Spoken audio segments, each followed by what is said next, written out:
Hello everyone, it is me here, Christine, with our August homeschool update. This is take 2. I tried to film this last week and my mic had a total spaz and made all of the footage completely unsalvageable, which made me very, very sad and frustrated. But we're trying again a week later and I have got some stuff to update you on for what happened in August and just my thoughts going forward. So if you're interested, keep watching.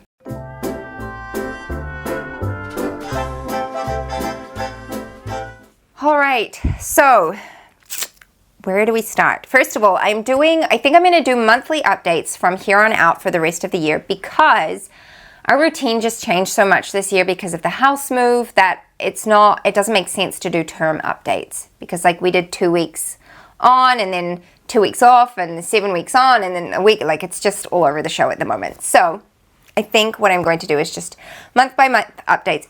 Who knows, if that works really well, I might carry that on through next year.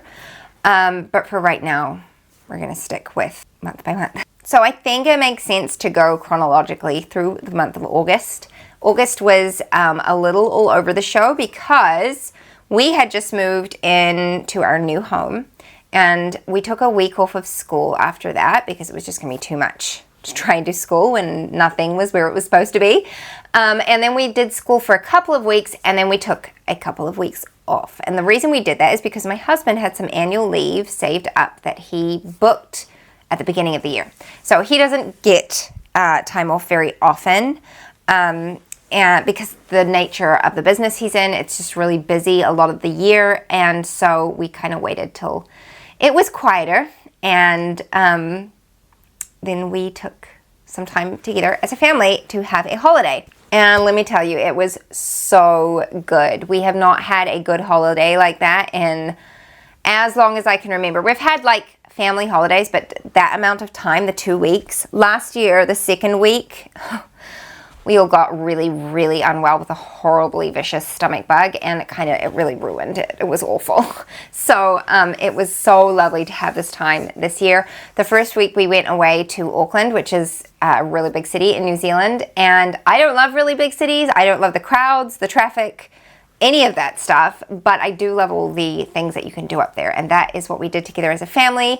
We went ice skating, we went to a museum, we went to a theme park, we went to like this petting zoo thing. Like, oh my goodness, we had such a good time up there. So if you're looking for a fun family holiday, that was fun to do in Auckland. It wasn't cheap, but it was fun. The accommodation was really dodgy. We got an Airbnb and it was so falsely advertised. It was just like, they said that there was like hotel quality sheets on the bed. They were the cheapest microfiber sheets that you could have gotten from like Kmart. It was really bad. And then the lawn was completely overgrown. The fence was falling down. They said there was a fireplace, but they had no wood. They provided no wood, so like you couldn't use the fireplace. They had 3 heaters, one of which was broken. It was really, really bad, guys. On the surface, it looked clean, but like, yeah, it was not a great Airbnb. But it was okay. Like, we weren't there a lot of the time. We were out, thankfully. But yeah, the accommodation was a fail. Despite all that, we had such a good time as a family. The kids were thoroughly spoiled. We gave them some spending money because we haven't been giving them any pocket money. I got the idea from a friend to just save all that money aside and give it to them when we go on our family holiday, and they loved that. So they got a good chunk of money, and it meant that they didn't spend it on junk. Like, they actually bought nice things and not a ton of things, and really thought through their purchasing process. It was also fun to see their spending personalities because I had one kid who like spent the money like that, another kid who had no concept of the cost of things, and another kid who did not want to spend money at all, was like, no, what if I spend it and I hate what I get? Like, it was very amusing. So that was great. We took them to a really big mall. They'd never been to anything like that before, and they had such a good time. So the first week was great. The second week was also amazing for the most part. We got loads of house projects done, spent lots of time together as a family, which I loved it. My husband had such a good time with us. And then towards the end of the week, I got sick with a head cold, which was actually really rough on me. It was the first time I have been sick all year, which in and of itself is kind of a miracle after the year before, which felt like we were just sick all year. But it put me in bed for a couple of days. Like I was just really not feeling well. So my husband was a trooper. He took such good care of all of us. I think one night he cooked a roast. Like a roast, guys. He was amazing. So he made the most of it, and he still got loads done. And I was very sad for him to go back to work on Monday. So yeah, amazing time together as a family. I was so thankful for it after just the craziness of the first half of the year. And then we went back into our homeschooling, and I was honestly really nervous about it because I wasn't feeling well. Like I was still getting over the head cold, and I just didn't know how my kids were going to do. We'd had tons of screen time, like just no routine, and I was like, oh, this is going to be bad. But they really impressed me. They did so well. We like cut screen time way back. And we went full throttle into school, except for the first day. I think the first day we took it real easy and we did some basic things. And like my husband said, let's focus more on getting back into routine and getting chores done. And he was very wise. And so we did that. And then we made our way into full school days. And they did really well the first week. Second week, it was a little rough, I'll be honest. I think we're getting to the time of year where I get tired, you know, like it's been a busy year, guys, and it's just been a lot of back and forth. So yeah, I'll talk more about that in my next update, my September update, because technically it falls into September, but I made a couple changes just to help sort of rejuvenate things and refresh things for the rest of the year, because we've still got like a solid 3 months of school left, and I want us to like get finished strong. So yeah, feeling a little tired on that end. I have made a change. One thing that I did change was our spelling program. So we've kind of gone back and forth on this. We started with The Good and the Beautiful. We moved to Moffat Girls with my eldest son, their program, and then we did All About Spelling Level 1, which that one worked well. My son really enjoyed it. I feel like it did what it needed to in the season, but I didn't want to move on to Level 2 because it was just more teacher intensive than I wanted it to be. Still a fantastic program. I love everything from All About Learning Press. It's just like, it was perfect for when I was just struggling so much. So I've been very grateful for them. But I didn't want to do that. So we went back to The Good and the Beautiful, and I was like, I'm just going to give it a go. They had updated their language arts, and we gave it a go, and it just has not been working. It's just too spiral. It's not rigorous enough for my kids. They need more repetition, more like daily practice. And so I went back to my roots, and I picked the spelling program I used as a kid that worked really well for me, and that is Abeka. I went ahead and purchased a book for my daughter and a book for my son, and they're doing Abeka spelling. We started it this week. So far, it's going well. Abeka was something that I did mostly all Abeka when I was in my younger years, and then for a lot of my homeschool years, I used Abeka, and it worked really well for me. Yes, there were frustrations. Yes, there were parts that I wouldn't necessarily use. I didn't care for their science or history at all, and I don't plan on using those with my kids. But like their language arts, their arithmetic, I enjoyed that. So yeah, I know it gets a bad rap because it's technically a lot more traditional in nature, but there can be a time and place for traditional stuff. And if your child works well for them, then use it. If it works well for you as a teacher, then use it. You know, there's no rule book on this. You get to do what works best for your family. So I went ahead and purchased those. I will report back. I do plan on doing a video on it and how I plan on using it, that kind of thing. But on the topic of curriculum, as of today, I think I have purchased all of our curriculum for next school year, which is insane because it's only September and we don't start our new school year till February. But let me tell you, I have spent like the last 2 weeks just going over and over and over different options and ideas for next school year because I am making some changes. Some things are staying the same. I am making some significant changes though, and I had to decide what I was going to do for my youngest daughter, who is currently 4, so she's going into her kindergarten year. And I didn't necessarily want to go full throttle into teaching her how to read. She's not even nearly ready for that yet. She knows maybe like the first 5 letter sounds. Like we've been very casual. And I'm not in a hurry, I guess. You might still be surprised then when I tell you what I've decided on. But yeah, I went through so many different options. And then there's a whole aspect of affordability, because a lot of the resources that I want to use, I have to get from the States. You guys know that we've used Sunlight. Sunlight is not cheap. It's not actually crazy expensive at all if you're purchasing it in the States. If you're purchasing it and having it shipped overseas, the shipping adds a lot onto it. I think when I looked, it was like $250 US to ship to where I live. So it's not cheap.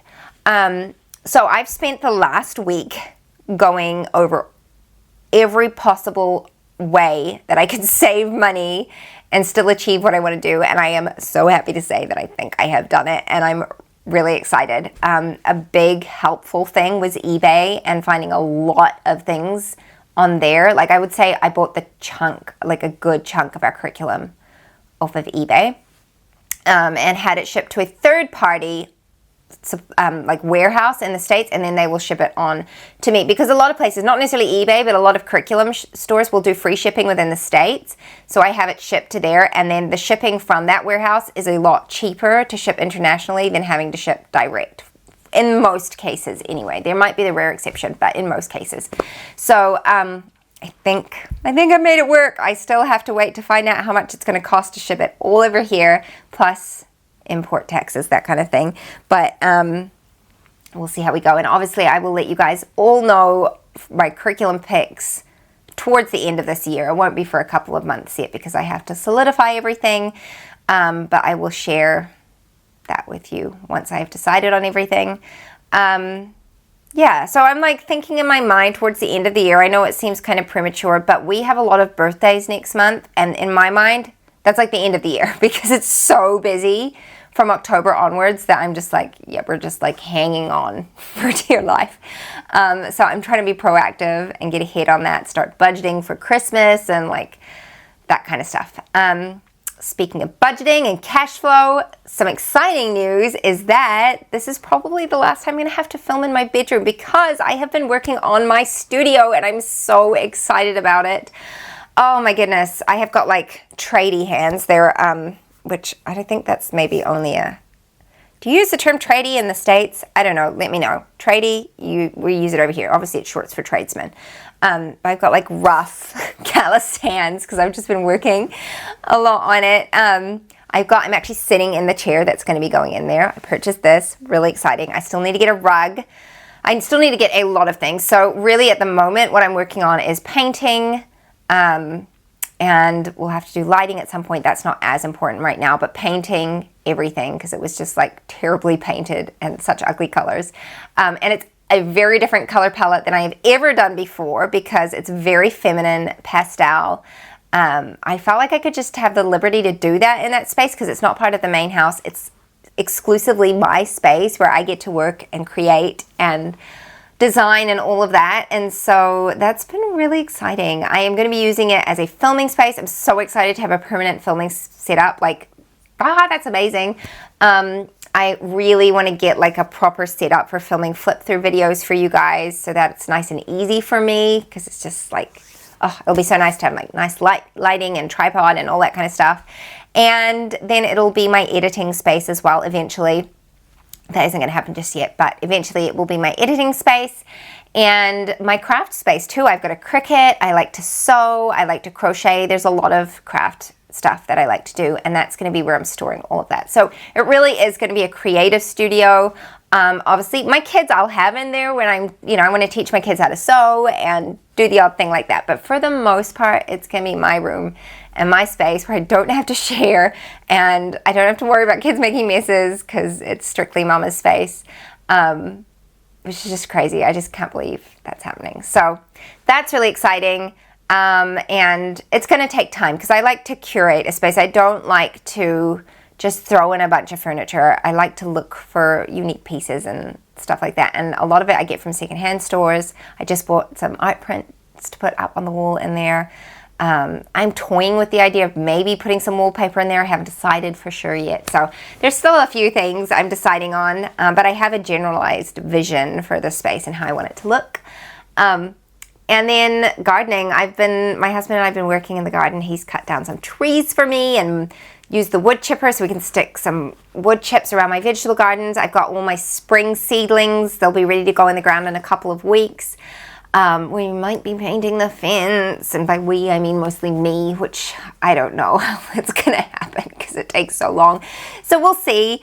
But if we do that, it's gotta happen now because we want to put in a bunch of fruit trees and espalier them along the fence line. So yeah, it'll just it needs to happen now, and I just don't have enough hours in the day to get everything done.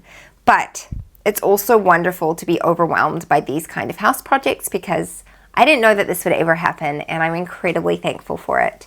I'm excited for the rest of the school year. I'm enjoying our curriculum. I really like what we've picked this year, and I'm feeling very content with what I have decided on for next year, and I'm looking forward to sharing that with you guys when I've got it all put together and figured out. Yeah, it might be a couple months yet. I haven't decided. I haven't figured out how long it's going to take to ship from the States, so it could be a while away yet, but it's nice just to have that like done and I don't have to think about it anymore. You know what I mean? So anyway, I think that is everything for August. It was a busy month. This month hasn't been so busy so far. So I will keep you updated, and I will update you on September next month. Oh my goodness. I'm tired, you guys. I'm really tired, and by this time in the day, what is it, 4 o'clock? It's just about 4 o'clock, and now I have to go do the washing and dinner, and I'm just ready to go to sleep. So that's how it's been a little while. Anyway, I'm not going to complain. I'm just feeling really old lately. Thank you for watching my video. If you do have any questions, leave them down in the comments below. I'll do my best to answer you. Can you see how slow my brain's going? Also, if you want to see a lot of more behind the scenes and my little snippets of day-to-day life, go ahead and check out my Instagram because I am trying to put things up there when I remember it. Sometimes I just get so engrossed in the day and lost in projects, I just don't think to update on there, but I'm trying my best. So go ahead and follow over there. Sign up for my email newsletter. I send that out once a week. And yeah, I think that's everything. So thank you so much for watching, and I will see you next time. Bye-bye. What if the world had more of your smile? What if the wind could spread your love? What if your sweetness could reach everyone? There'd be no wars,